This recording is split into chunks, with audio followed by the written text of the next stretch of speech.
Hello everyone, welcome back to my channel. If you're new here, this is Molecular Biology and Biotechnology with me, Lucy. Lesson 1 is on basics of molecular biology. We will cover biological systems, the cell's organization, key cellular molecules, the central dogma of molecular biology, and the applications of molecular biology. The Earth consists of many ecosystems. So this is our Earth. Now we have ecosystems such as the ecosystem of animals. We have populations of plants. And we have human beings and many others that are there. So if we take one of a human being here, this is called an organism.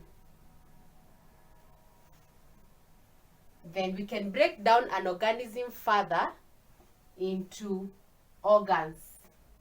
For example, the brain,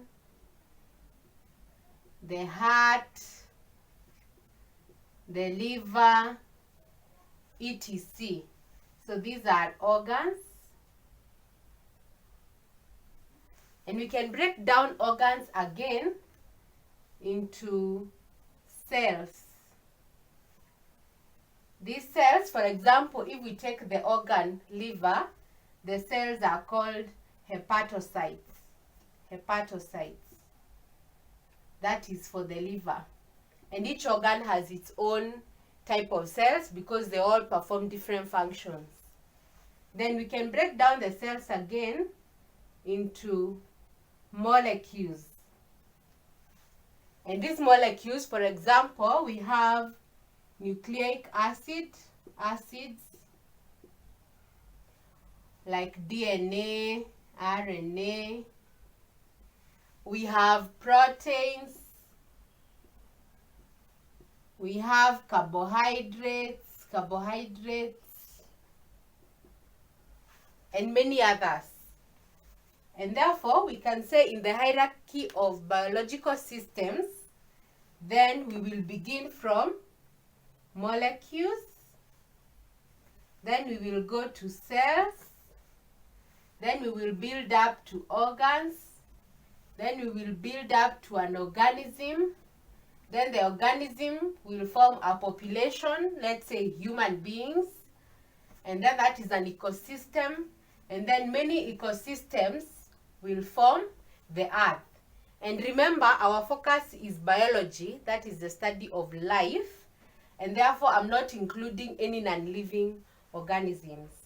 So today, we will be talking about the basics of molecular biology. And that means it is at this particular stage, the study of molecules.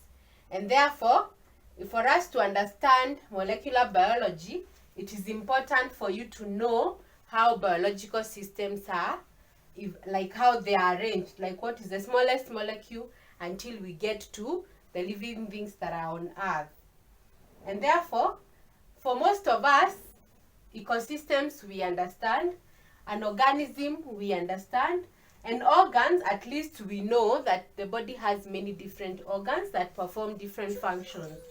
But from there, normally there is a problem of what are cells, and then what are the cells composed of, and so on and so forth. And therefore, our study today will begin from this level of cells.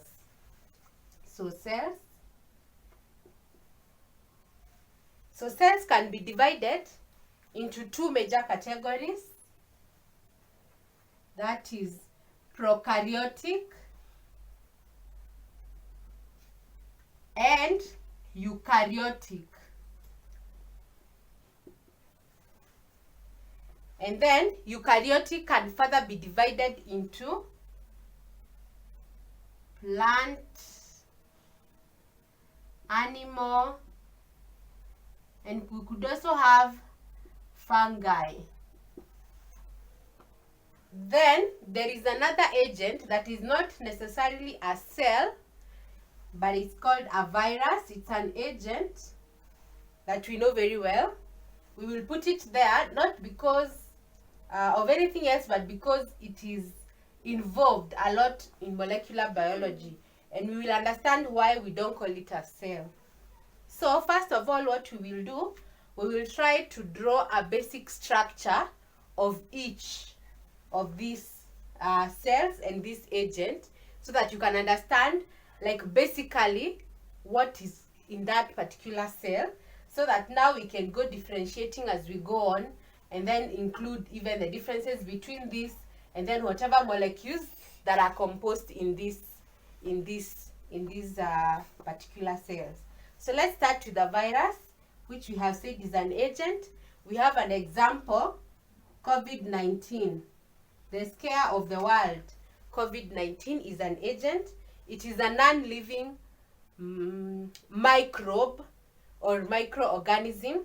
And the reason why viruses are not living is because on their own, they cannot survive. They could stay a few more days probably on surfaces, like COVID-19 can stay on metallic surfaces, can stay on your hands for maybe hours or days. But after that, it dies. And therefore, we know that viruses normally only exist in another host that is living. For example, a human being. So now, a virus, we'll just take a basic structure because all of them are different. We have HIV virus, we have COVID-19, we have viruses that affect potatoes and plants, that affect, tomatoes, viruses that affect animals. I mean, there are so many, but there's a basic structure of how they look like, but they all go differentiating depending on where they are infecting and what kind of a virus they are. So a basic structure, we can draw one here. That's a basic structure. Normally, the outer coat of most viruses will be a protein coat. Protein coat. And the reason behind this is so that once it gets to the host, which is a living organism, it's able to blend with the proteins within your body. And then we have nucleic acids are very important. This is the most important part of a virus because this is what it will use to be able to survive in the body of the host. So we usually have nucleic acids, and it is either DNA or RNA, not both of them. So each virus is different. So you will find maybe HIV is RNA, another virus is DNA, etc. And then we could also have a capsid. Sometimes this nucleic acid is housed, so it can have a capsid or another harder coat to make it survive more. And that is why the ones that have a capsid then are able to survive in the environment for longer as compared to one that does not have. So generally, that is how we would say a virus looks like. Inside here, there isn't much, but viruses differ. But we just want to look at the basic structure.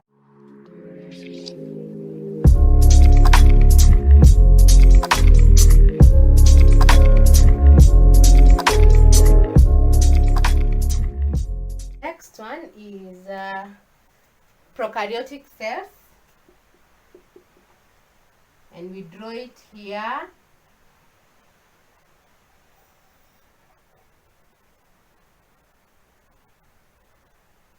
That's a prokaryotic cell. The outer layer is called a cell wall. Normally, cell walls give cells a shape. You can see this is a very even shape. And then immediately after the cell wall on the inside is a plasma or cell membrane. This one regulates the contents, what gets in and what gets out. is controlled by the plasma or the cell membrane. Then inside we have DNA. DNA is in circular form for prokaryotes, and it's called a plasmid. And then we have a flagellum, a tail-like structure that helps them to swim, because most of them are probably on leak fluids and all that. So this one is for movement. Flagellum. And then inside here we can get small organelles called ribosomes. Ribosomes normally are places where, or organelles where proteins are made. And that is the structure of a prokaryotic cell, the basic structure of a prokaryotic cell.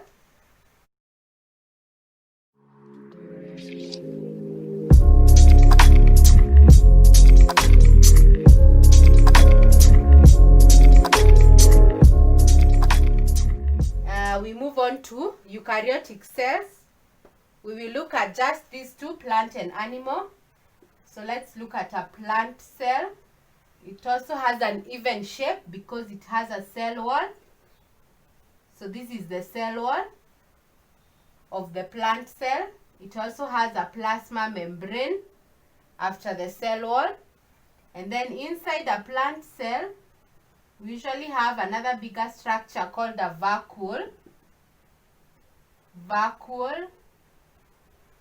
And a vacuole is used for storage of food. For example, now carbohydrates, proteins, fatty acids, which we will be discussing further, which are actually molecules. So that's a vacuole. It's pretty large. And then we also have now many organelles in plant cells, or generally eukaryotic cells. We have an organelle that looks like that, called a mitochondria. Mitochondria. We have chloroplasts. Chloroplasts. This one is where photosynthesis takes place. Then this one is the powerhouse where we produce energy in form of ATP for the cell. It also has ribosomes. It also has a nucleus. A nucleus.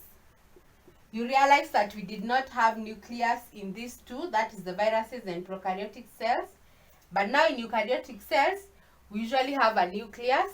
And inside the nucleus is where we will have our nucleic acid, the DNA, the RNAs, inside that nucleus.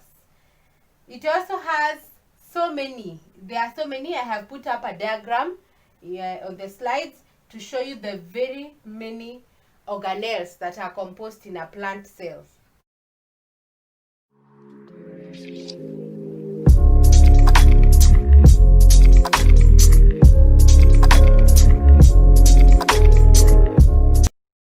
Now we go to animal cell. I will draw the animal cell here. The animal cell is a bit shapeless, and the reason why it's a bit shapeless is because it lacks a cell wall. You realize that the cell wall makes the cell to have a good shape. So this one does not have a cell wall. So it only has a cell membrane. That's the cell membrane. And then it has a nucleus. And we've said in the nucleus is where we have our nucleic acids, the DNA and RNA. Inside the nucleus, we also have another smaller organelle called a nucleolus. Nucleolus. We will realize that this one makes organelles inside here called ribosomes. Ribosomes, like we discussed in these ones, that they are ribosomes. So this nucleolus is the one that makes ribosomes, and ribosomes normally synthesize proteins. And then this nucleus, together with this one, is usually enclosed in a nuclear envelope. We call it, the outer lining here is called a nuclear envelope. It also determines what gets in and what gets out of the nucleus. And we said the cell membrane determines what gets in and what gets out of the whole cell now. Now, in this one, we also have many other organelles, like the mitochondria, the same function like we have seen in the plant cell. Normally, is making energy in form of ATP. And then we have another one called endoplasmic reticulum. They look like channels. Endoplasmic, ER, endoplasmic reticulum. This one is important for channeling substances. You can see it looks like a transport system. So they are all over the cell, transport system. And then we also have another thing called Golgi apparatus. Golgi apparatus. Very important also. It is used for packaging and secretion of substances in the cell. We have others. There are so many. We have lysosome. It's used for digestion of substances in the cell. We have, of course, we said we have our nucleic acid inside here. The nucleic acid, that is the DNA, is usually composed in something called a chromosome. All this we will most likely come across them as we are dealing with molecular biology. We will come across, that is why it is important at least to understand where they are and if they exist, because we are going to come across them and define them further as we continue to study the molecules of the body. What else do we have? We have talked of lysosome. There is also something, a very small organelle also called a centriole. Centrioles are used during cell division. We will also be looking at cell division in more details.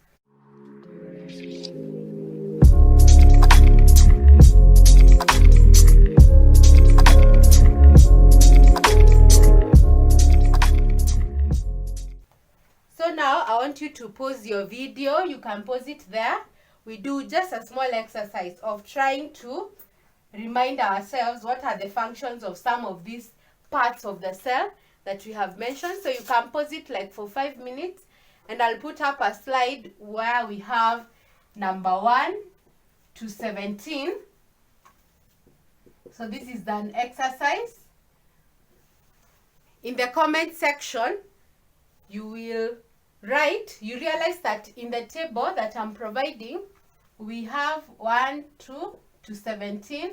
And then on this side, we have a table that has the different parts of the cell that we have already mentioned.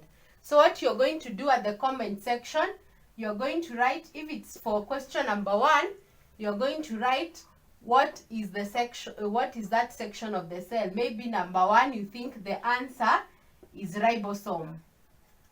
Ribosome. So just write number 1, ribosome, number 2, what it is, until number 17.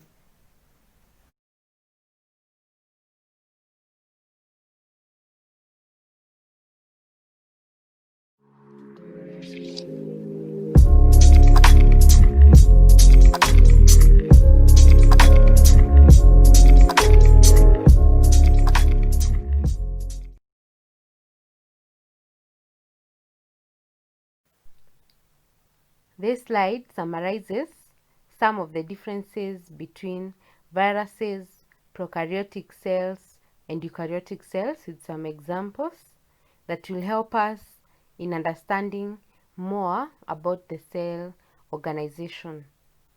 Coming up in part 2 of this lesson 1 is the key cellular molecules, the central dogma of molecular biology, and the applications of molecular biology.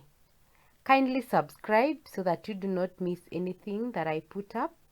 Like, share, and let's meet at the comment section for the exercise 1 evaluation for questions and any clarifications. Thank you.